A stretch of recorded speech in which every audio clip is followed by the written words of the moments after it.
Je suis né à Vincennes le 2 février 1930.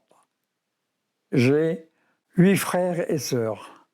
J'étais un des derniers, je crois, le 5e. Et je suis jumeau. Mon père était militaire, il était capitaine de vaisseau. Mon père a fait les Dardanelles avant de faire la guerre de 1939. Bon, comme tout marin, il était anti-anglais. Hein, tous les marins bretons, en général, la Bretagne a été marquée contre les Anglais depuis plusieurs générations. Et ce qui a beaucoup choqué aussi, c'est Mers-el-Kébir. Je ne sais pas si vous avez entendu parler. Mers-el-Kébir, c'est là que la flotte anglaise a sabordé la flotte française en Afrique du Nord, à Mers-el-Kébir. Surtout mon père, il a été blessé à Dunkerque, à la poche de Dunkerque, à Boulogne-sur-Mer. Son bateau a été coulé. Il était avec 2 autres contre-torpilleurs qui sont partis de Brest et qui ont été coulés dans la poche de Dunkerque. Il y a eu des films là-dessus. Hein, et voilà. Alors, mon père, bien sûr, le bateau avec les autres contre-torpilleurs, ils ont été coulés. Et mon père a été blessé grièvement. Il a survécu parce que, vous savez, comme officier de marine, il devait rester le dernier à bord. Un des marins l'a jeté à l'eau. L'eau froide a coupé l'afflux sanguin et il a survécu grâce à ça. Il y avait des bateaux de sauvetage qui l'ont récupéré, mais il est resté dans l'eau parce qu'il n'y avait plus de place dans les embarcations. Alors, c'est ça qui l'a sauvé. Ils ont mis une corde et ils l'ont attaché au bateau. Il a survécu comme ça. Il a été mis à Paris, à l'hôpital. Je ne me rappelle plus le nom de l'hôpital. Et ensuite, il a été rapatrié à Toulon, à l'hôpital Sainte-Anne. En zone libre, il avait un trou en dessous de la rotule et grâce à force de marcher, il s'est refait le haut de la jambe. Alors jusqu'à sa mort, il avait toujours un trou qui avait la grosseur d'un paquet de tabac. Ma mère voulait revoir son mari et on était là-bas à Toulon, au Morillon. On a déménagé. Où après, vous avez entendu parler du sabordage de la flotte de Toulon. On était au premier rang. On a vu arriver les bombardiers allemands, lancer des bombes et des mines à l'entrée du port. On a vu toute la marine française se saborder. Alors tous les bateaux qu'il y avait, les torpilleurs, contre-torpilleurs, croiseurs, cuirassés, c'était la catastrophe. Tout le monde pleurait. Alors, en zone libre, dans cette période, les gens crevaient de faim. Enfin, crevaient de faim, avaient faim. Hein. Surtout notre jeunesse, quand on était jeunes, hein, en cette période, on avait toujours faim. Et voilà. Ma mère a fait venir un sac de pommes de terre de Bretagne pour nous nourrir.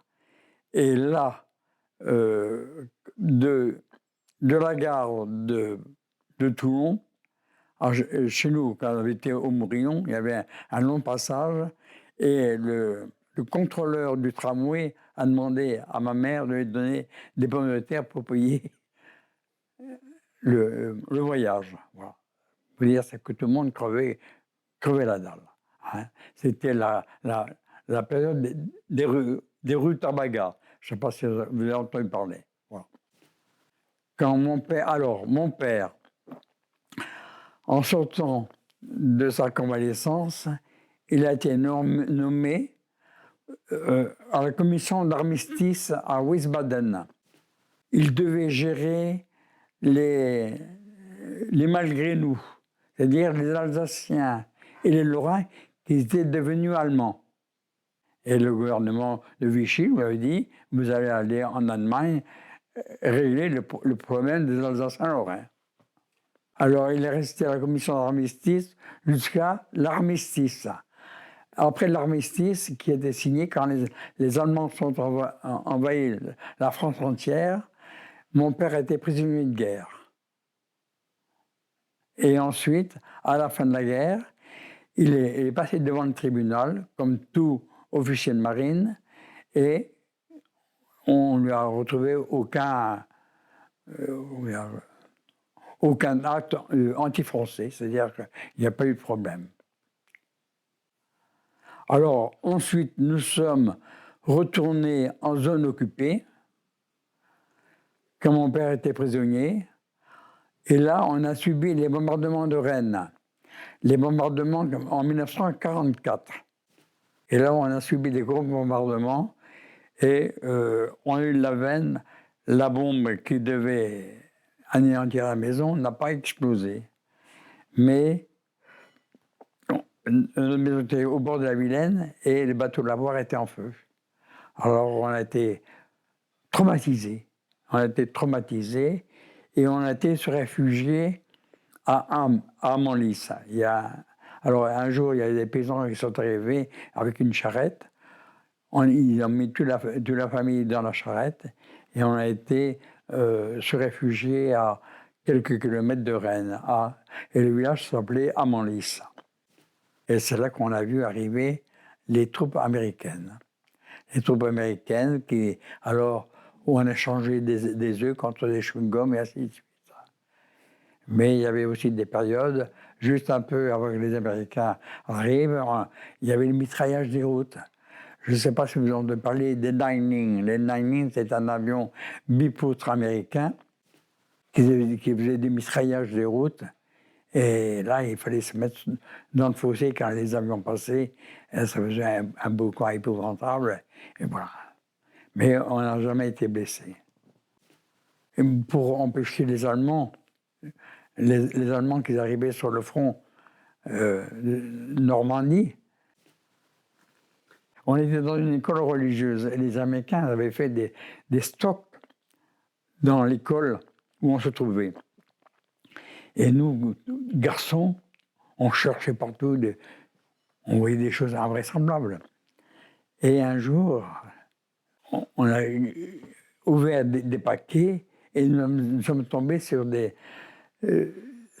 choses en caoutchouc, des petites boîtes de caoutchouc, et on ne savait pas à quoi pouvait servir. Et là, on avait pris cela et on s'amusait au ballon. Vous voyez à peu près ce que ça peut être. C'était des préservatifs. On ne connaissait pas le mot préservatif. Nous, alors on disait, à quoi ça sert pour les Américains? Et on avait pris ça et on avait fait des bombes à eau ou encore des ballons. Et on a fait pas mal de bêtises.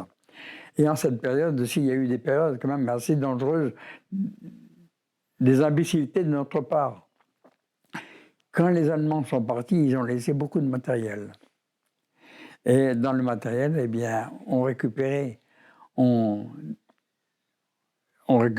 des obus de DCA, on les déchaussait, c'est-à-dire on tirait la douille de l'obus et on prenait la poudre. Et avec la poudre, on faisait du feu et ça faisait des fusées. Et un jour, on a fait des bêtises parce qu'au fond de la cartouche, il y avait de la poudre en forme de cajou, des petits carrés de poudre. Et on ne savait pas ce que c'était. On a foutu le feu et ça a fait une flamme épouvantable. Et on s'est brûlé tous les sourcils et le haut des cheveux. Par imprudence, on a fait beaucoup de bêtises. Et tous les dunes en Bretagne étaient minées. Étaient minées avec les mines antipersonnelles. Je savais ce que c'était les mines antipersonnelles avec des billes d'acier. Et là, les prisonniers allemands et les Bretons ont déminé. Ils faisaient des tas de ces billes d'acier et la poudre, ils les brûlaient. Et là, j'avais récupéré des cartouchères allemandes, des soldats allemands, et j'avais récupéré des billes. Et j'avais fait un lance-pierre. Et avec les lance-pierre, je m'amusais à tirer les moineaux et même à faire des bêtises, à tirer. Un jour, il y avait mes cousines qui étaient au milieu du port, j'ai tiré dessus. Et ma cousine m'a dit « Il m'a tué, il m'a tué !» J'avais une bille d'acier qu'il avait touchée. Alors, c'était atroce. J'ai cassé mon lance-pierre. Et ensuite, heureusement que ma sœur aînée était là, qui a soigné ma cousine. Mon père, heureusement, mon père n'était pas là.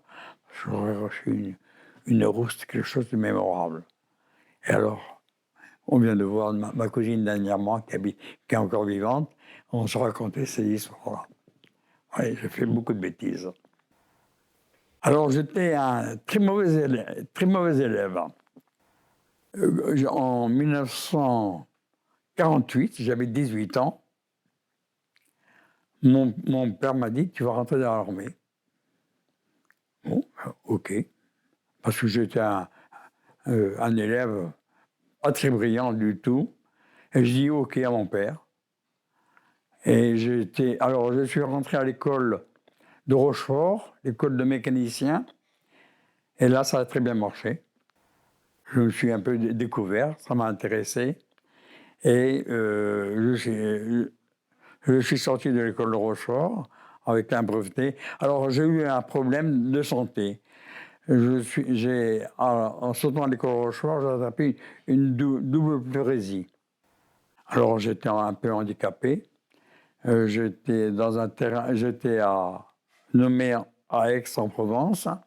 Et ensuite, on m'a dit, monsieur, vous êtes en état de santé correcte, vous partez pour l'Indochine. Et là, je suis parti avec le grade de sergent en Indochine. Alors, j'ai débarqué à Saigon. Ensuite, j'ai été à Touran, qui s'appelle maintenant Da Nang. Et là, période de guerre, la population était excessivement sympathique. Nous respectons la population et leur religion. Il n'y a pas eu de problème, bien que autour de la base, il y avait des Viet Minh qui étaient autour. On sortait très peu de la base. Et quand on sortait de la base, qu'on allait se baigner, par exemple, au port de Touran, eh bien, c'est tout sur la protection des automitrailleuses. Ça s'est bien passé. Ensuite, je suis parti, au moment du UNFU, je suis arrivé à Haiphong. À Haiphong, alors là, c'était la grosse bagarre. La grosse bagarre où j'ai vu des scènes. Alors là, il y avait une aviation énorme. Il y avait tous les types d'avions qui puissent exister, qui étaient aussi bien à Touran qu'à Haiphong. Et alors là, on a vu des scènes, les derniers moments de Dien Bien Phu. Alors nous, on allait bombarder tout autour de Bien Phu, c'est-à-dire le nord de l'Indochine, pour empêcher les troupes Viet Minh d'envahir le nord et le sud. Et je connaissais tout de l'avion pour pouvoir, faire mon travail de mécanicien. Et alors j'ai eu la peine de pouvoir voler et faire des missions de guerre comme mécanicien. Sur chaque avion, il y a toujours un mécanicien. Mécanicien, pilote, navigateur, mitrailleur et ainsi de suite. Bombardement de napalm, bombardement de bombes françaises, mitraillage des routes, mitraillage de la baie d'Along et ainsi de suite. Voilà. Je n'ai pas eu de contact humain avec l'ennemi. Je n'ai jamais vu en face de mon fusil ou de mon pistolet mitrailleur, je n'ai jamais vu un Viet Minh. C'est l'avantage que j'ai eu. Donc je n'ai pas été traumatisé comme beaucoup de soldats ont été traumatisés. Moi, j'étais un peu comme un chasseur. L'esprit du chasseur. Et l'esprit aussi qu'il faut que vous sachiez comment agissent les militaires. Les militaires tuent pour ne pas être tués. Et c'est la peur. La peur d'avoir l'ennemi en face de soi. Voilà. Alors moi, c'était, bon, les mitraillages, c'était plutôt technique. J'ai vu les gens nous tirer dessus quand j'étais en avion. Je voyais les Viet Minh nous tirer dessus avec leurs fusils et leurs mitrailleuses. Mais moi, c'était comme une partie de chasse. J'ai eu la veine de ne pas être touché, j'ai eu la veine de mon avion n'a pas été abattu. Par contre, j'ai eu beaucoup de camarades les avions ont été abattus. Hein. Mais voilà. Même, j'ai fait des choses atroces. Les mitraillages, quand on traversait avec nos mitrailleuses des villages, parce que les villages étaient en bambou, en kéfen, on appelait ça du kéfen. Ben, on traversait avec nos balles de mitrailleuses de 12-7 des villages entiers. Alors, parce que nos mitrailleuses il y avait une balle perforante, une balle explosive et une balle fusante. Et quand nous tirait, c'était des rideaux de balles qui étaient devant nous. Les balles qui ricochaient dans le sol. Et devant l'avion, c'était des rideaux de balles. Oui. Le napalm. Vous savez ce que c'est le napalm? Le napalm, c'était des bombes. C'était des bombes, c'était des réservoirs d'essence gélifiée qu'on lançait. Et ça, quand ces réservoirs arrivaient au sol, ça explosait, ça faisait des langages, des nappes de feu. C'est-à-dire on anéantissait des villages avec ça. Ensuite, j'avais des bombes françaises, des bombes de 500 kilos, de 1000 kilos, voilà, des bombes explosifs, des bombes antipersonnelles, et ainsi de suite, voilà. Et le mitraillage au sol, le mitraillage dans la baie d'Along, pour empêcher que les Viet Minh se ravitaillent en armement, on mitraillait tous les bateaux de pêche qui étaient aux alentours d'Haiphong. Voilà. On défendait le pays contre le communisme. C'était les motifs de tous les militaires, défendre la population catholique, beaucoup de catholiques, contre le Viet Minh, contre le communisme. C'était le motif de tous les militaires qui étaient là-bas. Et on ne pensait pas plus loin. Et vers la fin, on avait avec nous des troupes vietnamiennes. C'est-à-dire qu'on formait des mécaniciens, on formait des militaires vietnamiens. Et l'ambiance était très bonne. Alors je vais vous raconter un fait qui m'a beaucoup marqué. J'avais avec moi des jeunes vietnamiens comme mécaniciens. Et un jour, ce jeune soldat n'est pas venu. Et le lendemain, je lui ai dit, mais oh, comment ça se fait que tu n'es pas venu au boulot? Nous, on vient de France défendre ton pays, et toi, tu ne viens pas faire ton boulot? Il m'a dit, moi, je suis pris entre deux feux. J'ai ma famille qui est sous l'occupation Viet Minh, moi, je suis pris entre deux feux. Voilà. Et alors, ça m'a fait réfléchir, hein, en disant, merde, ils sont vraiment entre deux feux, et comment vont-ils vivre? Bon, il y a eu des scènes épouvantables, hein, et des familles vietnamiennes prises entre deux feux, mitraillées par les Français, et ensuite mitraillées par les Viet Minh.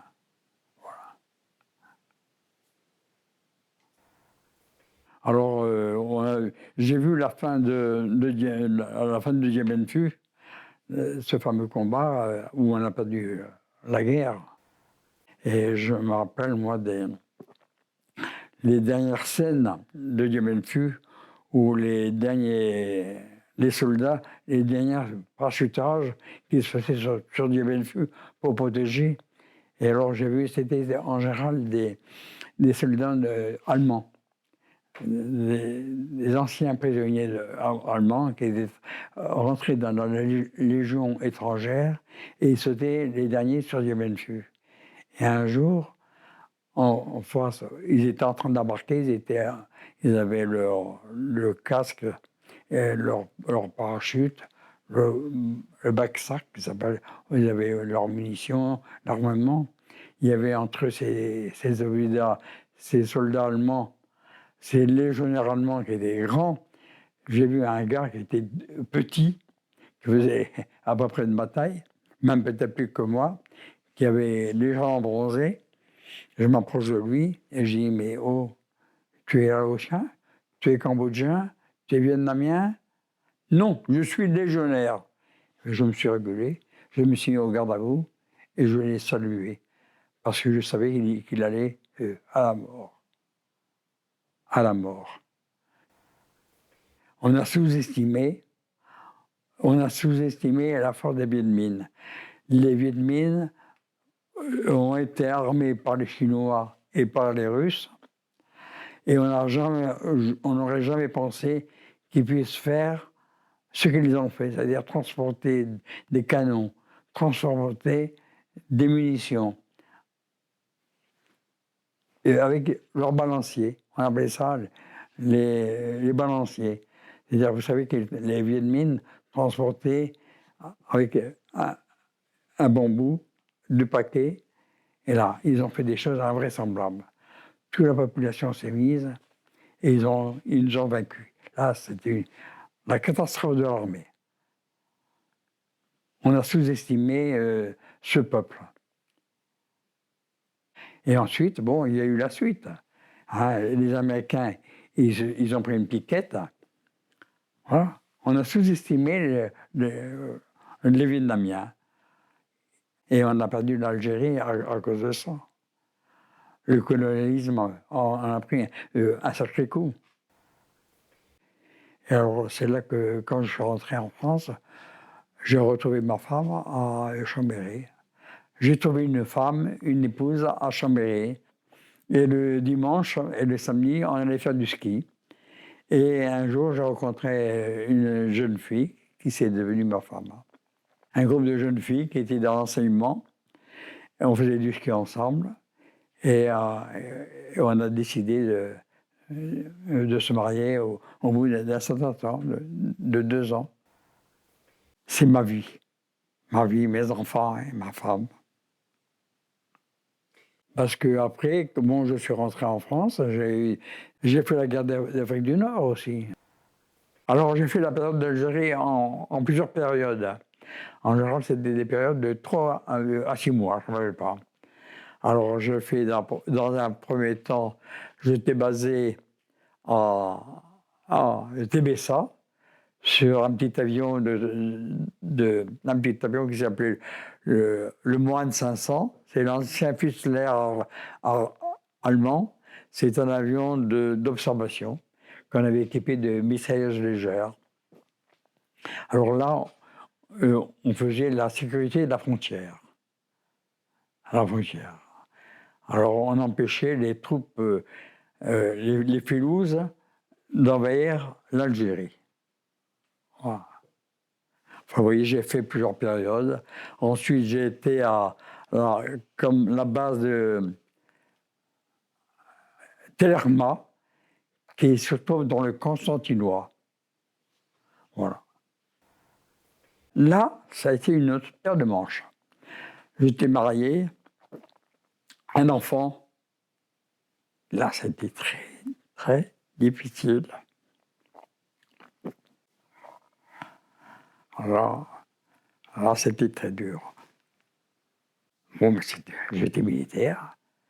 Que ça me plaise ou ça me plaise pas, il fallait y aller. Et j'ai été. Et je m'en suis sorti. J'ai perdu beaucoup de camarades, accidents aériens, tués par les Filouses et ainsi de suite.